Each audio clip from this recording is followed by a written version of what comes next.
Chairman Tehreek Insaf Imran Khan نے وفاقی وزیر صحت عبدالقادر پٹیل کو 10 ارب روپے ہرجانے کا نوٹس بھجوا دیا۔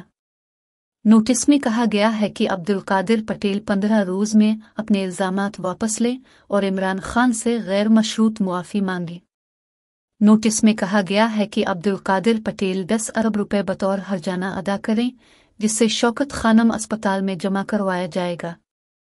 نوٹس میں کہا گیا ہے کہ عبدالقادر پٹیل نے معافی نہ مانگی تو قانونی کارروائی آگے بڑھائیں گے۔ خیال رہے کہ گزشتہ دنوں وفاقی وزیر صحت عبدالقادر پٹیل نے سابق وزیر اعظم عمران خان کی میڈیکل رپورٹ میڈیا کے سامنے پیش کی تھی، جس میں انکشاف کیا گیا کہ چیئرمین پی ٹی آئی کی رپورٹس میں شراب اور کوکین کا بے دریغ استعمال سامنے آیا ہے۔